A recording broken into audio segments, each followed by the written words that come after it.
안녕하세요. 이번 영상은 브이로그가 아닌 법인세 대손충당금 개선 문제 풀이 영상입니다.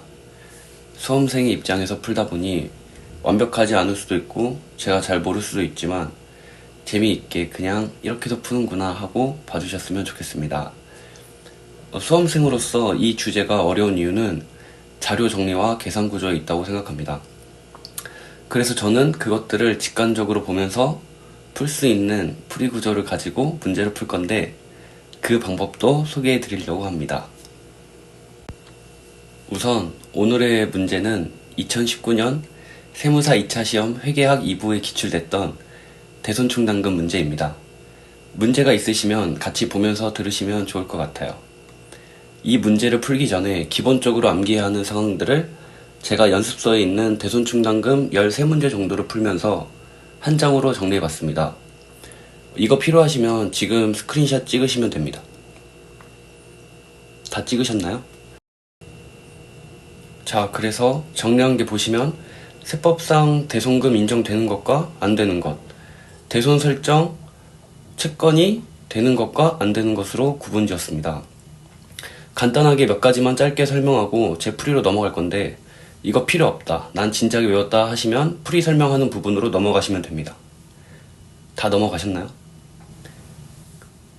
자, 대손금부터 보면 부도 6개월, 이거 나오면 항상 생각해야 되는 게 비만계정 1,000원입니다. 단골 손님이죠. 그리고 대손금액에 VAT 포함 금액이다 하면 오케이, 잘했구나 하면서 그대로 통짜로 들어가주면 됩니다. VAT 제외된 금액이다 해도 VAT는 포함해야 됩니다. 근데 반대로 넘어가서 그 VAT 금액이 부가세법상 대손세액공제를 받았다 하면 그냥 가볍게 제외해 주시면 됩니다. 정리하면 설정 대상 채권에 VAT가 포함되어 있다 그럼 그대로 두고, VAT가 제외되어 있다 그러면 VAT 포함시키고, 대손세액공제 받은 VAT다 하면은 그 금액은 제외시키면 됩니다. 자, 특수관계인에게 대여해준 업무무관 가지급금에서 발생한 대손금은 인정 안 되는 건 안 되는 건데, 여기서 주의할 점이 대손 잡을 때 세법상 대손 요건이 충족된 거였다 하면 기사유로 날리시면 되고, 충족 안 된 거다 하면 세법에서 인정 안 된 거니까 유보로 남기셔야 됩니다. 그리고 자주 나오는 게 이 회수. 문제에서 대손 처리했던 금액을 회수했다 하면서 나오는데, 여기서 주의 깊게 봐야 되는 게 그게 애당초 대손으로 잡을 때 대손 요건을 충족했던 거다 하면 세무조정은 결과적으로 상계되는 거라 따로 세무조정이 없지만, 근데 그게 대손 요건 충족 안 된 거다 하면 애당초 대손 잡을 때 송금불산 유보 잡았겠죠. 근데 그게 회수되니까 추인으로 송금산입 마이너스 유보 하게 되는 겁니다. 구분하는 법은 문제에서 친절하게 멘트로 대손 요건 충족 여부에 대해 알려줄 때도 있고, 기초 을표상에 대손 부인액이 있는 경우도 있습니다. 대손 부인이 된 금액이 있는 걸로 보아 아, 이건 애당초 대손 잡을 때 대손 불인정 사유로 대손을 잡았구나 라고 생각하시면 됩니다. 자, 밑으로 넘어가서 설정 대상 채권은 이제 헷갈릴 만한 게 이 할인어음인데 그 거래 목적이 뭐였냐에 따라 달라집니다. 이건 이렇게 외우시면 되는데, 여기 보시면 할인어음 차 입거래이죠. 차 입거래라서 뭔가를 차고 싶어 하는 것 같습니다. 그럼 고개를 들어서 위를 보시면 공이 하나 있어요. 이 공을 차면 됩니다. 그래서 차입거래는 5에 해당하니까 설정 대상 채권으로 가능한 겁니다. 하하. 다음으로 이 동일인 매출채권 매입 채무 나오면 원칙이 상계하지 않는 거고, 상계하기로 약정했으면 상계하면 됩니다. 동일인 매출채권 매입 채무 나왔는데 동일인이네 하면서 상계해버리면 동일인은 아니 내 설정 대상 채권을 왜 상계해 하면서 눈물을 흘릴 겁니다. 해외 현지 법인 대여금, 이거는 CPA 17년 기출에 나왔던 멘트고 법인세법 집행기준에 있는 문구입니다. 그냥 참고 목적으로 아시면 될 것 같아요. 자, 이제 이 정도로만 하고 풀이로 넘어가 보겠습니다. 제 문제풀이 구조는 원전쌤이랑 비슷한데 좀 더 쉽게 만들어 봤습니다. 문제의 자료가 최대한 이 풀이 구조에 나타날 수 있게 만든 건데, 그럼 간단하게 이 풀이 구조에 대해서 먼저 설명드리고 넘어가 보겠습니다. 대손충당금 문제가 나오면 구조는 1번, 2번입니다. 간단하죠? 자, 1번은 단기 대손금. 단기 대손금인데 세법상 인정되는 거랑 안 되는 거를 구분 지을 겁니다. 그러면서 기초, 단기, 기말로 나눠서 문제의 흐름에 따라 놓치지 않게 나눠줍니다. 자, 여기서 이 단기 5에 해당하는 부분을 제외하고 나머지 칸에 적히는 숫자들은 유보 또는 마이너스 유보에 해당하는 금액이고, 다 유보로 관리되는 금액들이니까 1번 계산구조에 나타난 금액이 2번 계산구조, 을표에 서로 나타나 있어야 해서 크로스체크 할 수 있고 괜찮은 방법이라고 생각합니다. 2번은 을표인데 채권 관련 유보만 관리하는 나만의 을표라고 생각하시면 됩니다. 구조는 똑같이 만들면 됩니다. 과목, 기초, 감소, 증가, 기말. 이 을표가 익숙하지 않으신 분을 위해서 잠시 말씀드리면, 이 감소, 증가 칸에 뭘 적어야 될지가 가장 고민인데 여기에는 좀 유의해서 작성을 하셔야 됩니다. 자, 감소에는 기초 잔액이 단기에 추인돼서 소멸되는 금액을 여기다 쓴다 생각하시면 되고, 기초 잔액의 부호와 통일시켜서 쓴다는 것만 생각하시면 됩니다. 그리고 이 증가는 단기에 새로 생긴 플러스 유보 또는 마이너스 유보를 적어주시면 됩니다. 문제를 풀다 보시면 을표로 답안을 작성해야 되는 문제도 있으니까 이틀로 정리하시면 을표도 작성하실 수 있으실 겁니다. 자, 이제 끝났고 본격적으로 풀어볼게요. 그냥 이틀 위에다 숫자만 넣으시면 됩니다.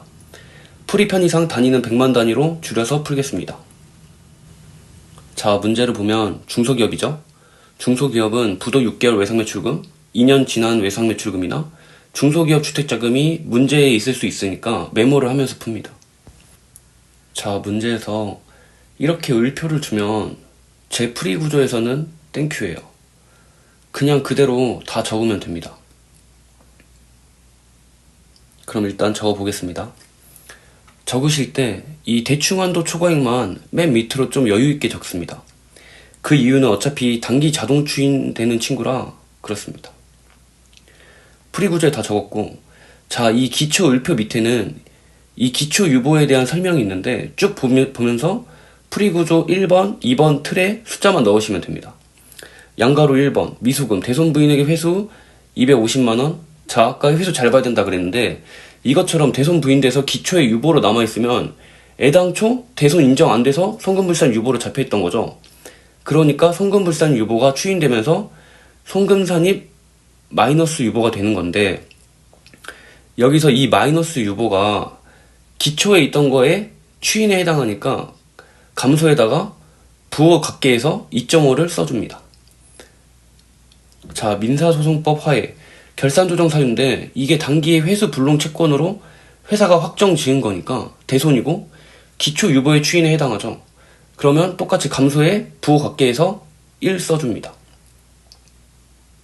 자, 이걸 이제 1번 계산 구조에다가 똑같이 적을 건데, 일단 이 유보들이 기초 유보에 관한 것들이었으니까 기초로 가서 적는데, 적기 전에 한번 쓱 보는 겁니다. 너 대손금이니? 그랬을 때 회수된 2.5는 대손금이 아니죠. 그냥 회수로 돈 다시 찾은 거죠. 그니까 X에다가 2.5 적고, 대손 확정한 채권 1은 대손금 맞죠. 결산 조정 사항으로 됐으니까. 그래서 5에다가 1을 적어줍니다. 이런 식으로 크로스 체크하면서 적어 나가는 겁니다. 처음에는 이게 뭐야 하실 수 있는데 혼자서 해보시면 오히려 약간의 재미까지도 생길 수 있다는 점. 자, 이어서 해볼게요. 양가로 2번, A의 외상매출금, 소멸시효가 완성이 됐네요. 그럼 기초에 있던 유보의 추인인 거죠. 대손 부인으로 유보해 둔 게 단기에 대손의 이유로 마이너스 유보가 됐으니까요. 자, 그럼 감소에다가 2 적어줍니다. 그리고 옆으로 가서 기초 5에다가 이 녀석은 대손금이니까 2 적어줍니다.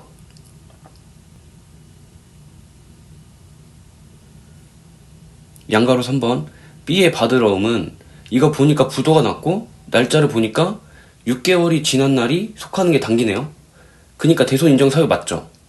자, 기초 유보에 B의 받으러움 대손 부인에게 있다는 건 그 대손 시기가 맞지 않아서 송금불산 유보로 처리했던 건데, 이게 단기에 그 대손 시기가 도래했으니까 대손 처리하면 됩니다. 근데 부도니까 항상 비만 계정을 생각해야 한다.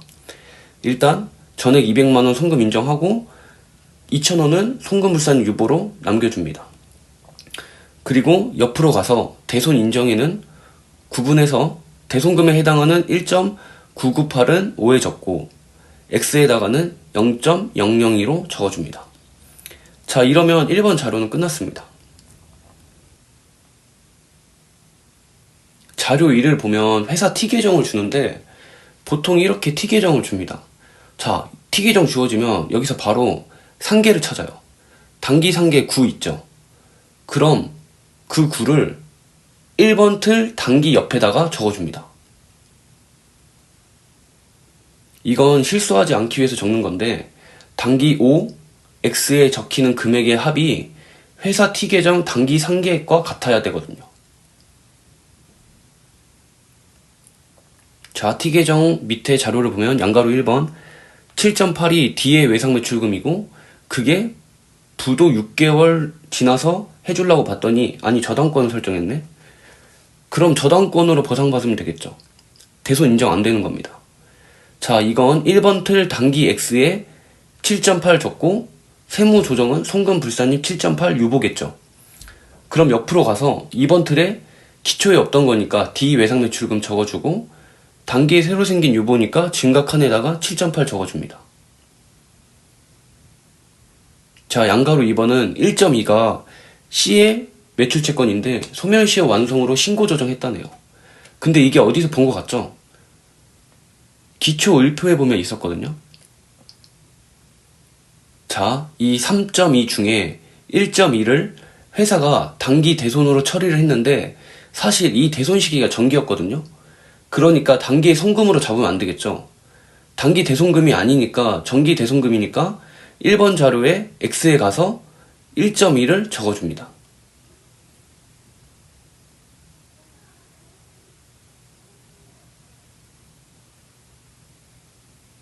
기초 유보가 유보였든 마이너스 유보였든 상관없어요. 기초 유보의 추인이면 부호 각계에서 감소에다가 적어주면 됩니다. 자, 자료 3번 19기니까 단기에 외상으로 판매했고 매출 누락이죠. 이럼 입금산입 외상매출 유보 잡아야죠. 시가로 2.6인데 이게 주의해야 될 게 VAT는 항상 포함해서 통짜로 가야 되니까 VAT 포함한 2.86으로 금액을 잡아줍니다. 2번 틀이 채권 관련 유보 울표라고 했죠. 그러니까 단기 유보 증가로 해서 하나 만들어줍니다. 자, 그리고 여기서 문제. 만약에 이게 현금 판매이고 매출 누락이었다 하면 어떻게 되죠? 대표자 상여처분이죠. 그럼 여기 을표에 적히는 일은 없겠죠? 자, 넘어가서 자료 4번은 회사 채권 관련 자료인데 이건 아까 암기사항에서 대손 설정 대상 채권 OX에 따라서 쭉 보면 됩니다. 암기가 잘 되어 있으면 계산 문제가 아니라 그냥 OX 문제가 되는 거죠.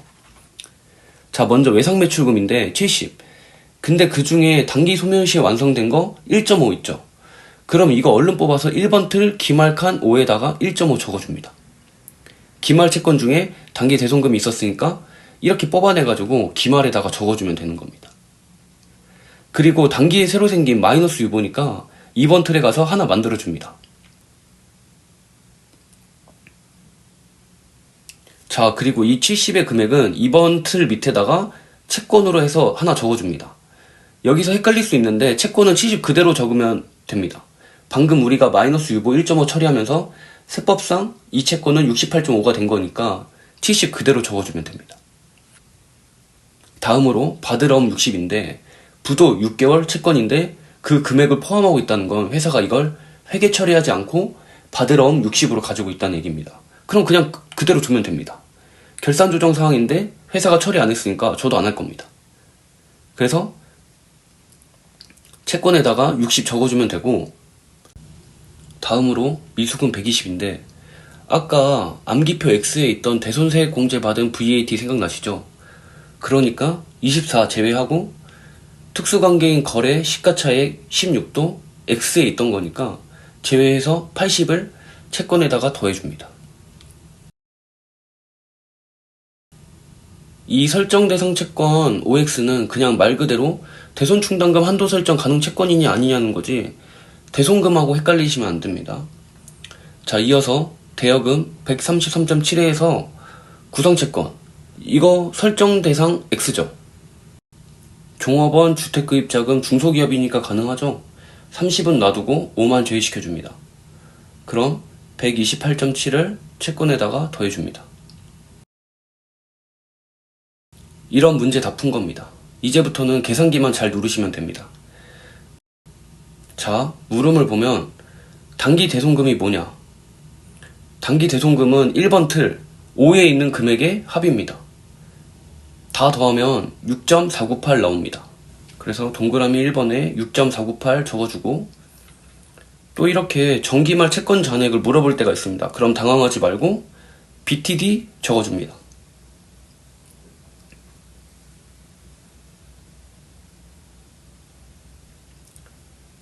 디프런스는 대충 한도 초과죠. 기초 을표에 있던 1.603이 적어줍니다. B는 회사 T 계정 찾아가면 돼요. 똑똑 기초 대손 충당금 얼마셨죠? 하면 12라고 알려줍니다. 그래서 B에다가 12 적고, 그 차이를 구하면 10.3968이 나오는데, 이게 설정 대상 채권 곱하기 실적률 한 거니까 문제에서 물어보는 채권 잔액으로 돌아가려면 실적률로 나눠야 되는데, 자료 5번을 보면 전기의 대손 실적률 2.4%라고 줬죠. 다행히 1%보다 크니까 2.4% 그냥 씁니다. 그래서 나눠주면 433.2가 나옵니다. 그래서 동그라미 2번에다가 433.2 적어줍니다. 자, 밑에 물음은 이거 두 개 나누라니까 나눠주면 1.5% 나옵니다. 이게 단기 대손 실적률인 거죠. 자, 물음 2번. 단기말 채권 잔액이 얼마냐? 구해놨죠. 이거 다 더하면 338.7. 근데 여기다가 채권이라고 적은 이유가 있습니다. 이렇게 기말 채권 잔액을 물어보면 세법상 기말 채권 잔액이기 때문에 기말 을표에 있는 유보를 가감해줘야 됩니다. 그래서 2번 틀에 있는 기말 금액을 더해주면 되는데, 일단 쭉 적어볼게요. 여기서 기초 대충 한도 초과 금액은 단기에 자동 추인되기 때문에 신경 쓰지 않으시면 됩니다. 이 친구를 써놓은 이유는 물음 중에 단기 유보의 증감에 대해 물어볼 때가 있는데, 이 박스 안에 있는 금액의 변동을 적어야 돼서 써주는 거고, 헷갈리시면 빼도 됩니다.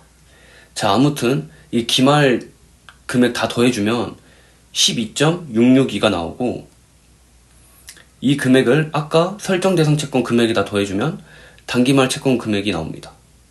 단기말 채권 금액은 351.362가 나오고, 대손 충당금 한도 초과액은 아까 구해놨죠? 1.5%인데 다행히 1%보다 크니까 1.5% 그냥 쓰시면 됩니다. 그래서 한도액은 단기말 채권의 1.5% 곱해서 5.27043이 나옵니다. 마지막으로 한도 초과액은 BTD 하셔서 B는 회사 T 계정에 가라 그랬죠? 가서 똑똑하고 기말 대손 충당금 얼마죠? 하면은 19.5라고 알려줍니다. 19.5 적고, T는 방금 구한 5.27043 적고, D는 그 차이인 14.22957입니다.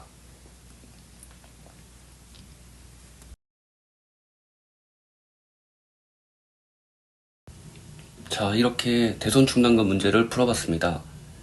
수험생의 입장에서 풀어본 거라 많이 부족했던 것 같지만 제가 조금이라도 도움이 됐다면 정말 좋을 것 같고, 오늘은 여기까지 하겠습니다. 영상 봐주셔서 감사합니다.